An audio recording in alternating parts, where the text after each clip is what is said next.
Question of the week. How can people promote freedom? Genre. A poem is a composition arranged in lines. Some poems have rhyme, some have rhythm, and some have both. As you read this narrative poem, a long poem that tells a story, notice how the rhyme and rhythm reinforces the story's meaning.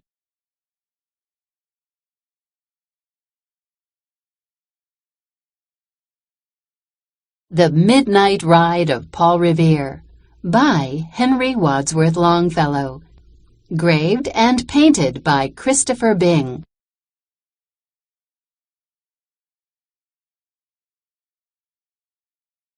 Listen, my children, and you shall hear of the midnight ride of Paul Revere.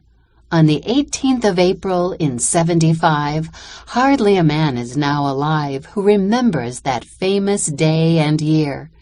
He said to his friend, "If the British march by land or sea from the town tonight, hang a lantern aloft in the belfry arch of the North Church Tower as a signal light, 1 if by land and 2 if by sea, and I on the opposite shore will be, ready to ride and spread the alarm through every Middlesex village and farm, for the country folk to be up and to arm."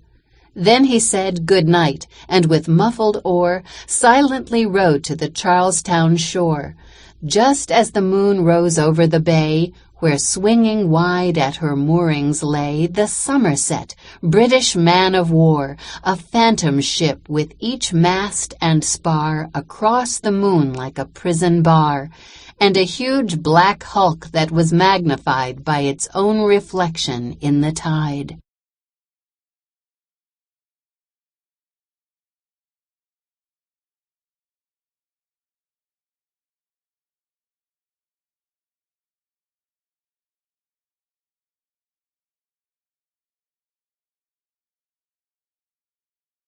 Meanwhile his friend through alley and street wanders and watches with eager ears, till in the silence around him he hears the muster of men at the barrack door, the sound of arms and the tramp of feet, and the measured tread of the grenadiers, marching down to their boats on the shore. Then he climbed the tower of the Old North Church, by the wooden stairs with stealthy tread, to the belfry chamber overhead, and startled the pigeons from their perch on the sombre rafters that round him made masses and moving shapes of shade, by the trembling ladder, steep and tall, to the highest window in the wall, where he paused to listen and look down a moment on the roofs of the town, and the moonlight flowing over all. Beneath in the churchyard lay the dead, in their night encampment on the hill, wrapped in silence so deep and still that he could hear, like a sentinel's tread, the watchful night wind as it went creeping along from tent to tent, and seeming to whisper, "All is well." A moment only he feels the spell of the place and the hour, the secret dread of the lonely belfry and the dead, for suddenly all his thoughts are bent on a shadowy something far away.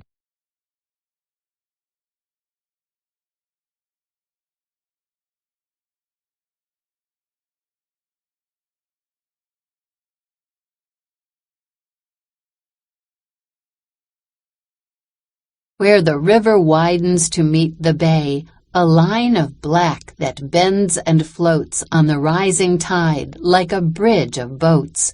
Meanwhile, impatient to mount and ride, booted and spurred with a heavy stride on the opposite shore walked Paul Revere.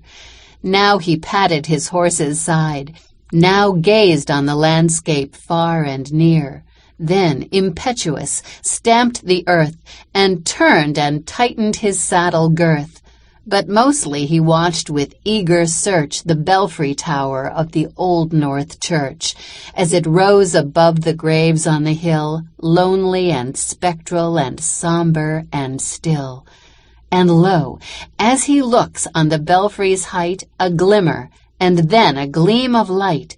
He springs to the saddle, the bridle he turns, but lingers and gazes till full on his sight a second lamp in the belfry burns.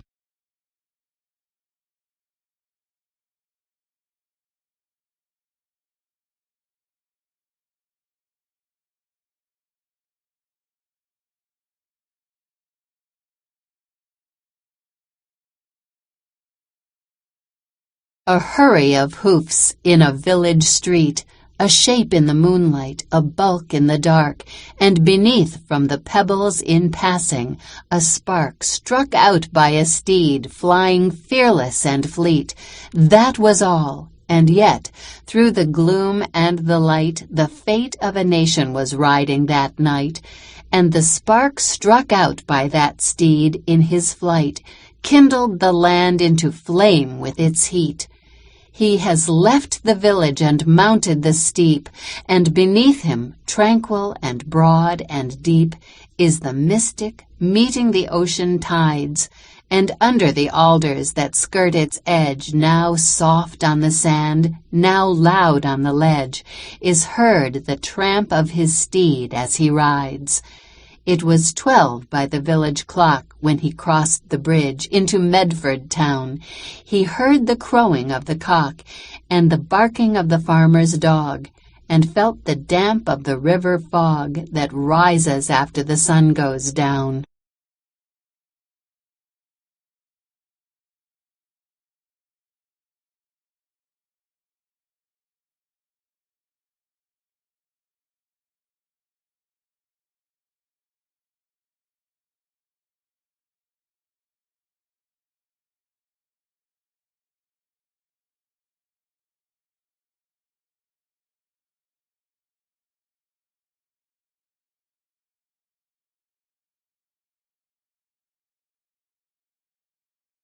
It was 1 by the village clock when he galloped into Lexington.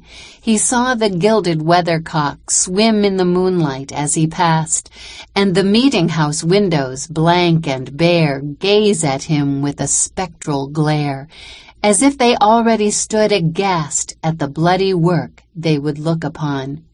It was 2 by the village clock when he came to the bridge in Concord town. He heard the bleating of the flock and the twitter of birds among the trees, and felt the breath of the morning breeze blowing over the meadows brown. And one was safe and asleep in his bed who at the bridge would be first to fall, who that day would be lying dead, pierced by a British musket ball. You know the rest. In the books you have read how the British regulars fired and fled, how the farmers gave them ball for ball, from behind each fence and farmyard wall, chasing the redcoats down the lane, then crossing the fields to emerge again, under the trees at the turn of the road, and only pausing to fire and load.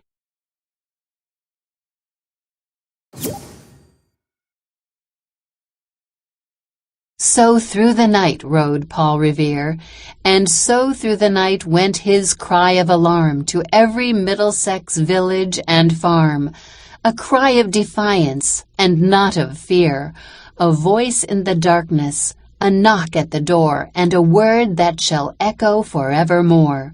For borne on the night wind of the past, through all our history to the last, in the hour of darkness and peril and need, the people will waken and listen to hear the hurrying hoofbeats of that steed and the midnight message of Paul Revere.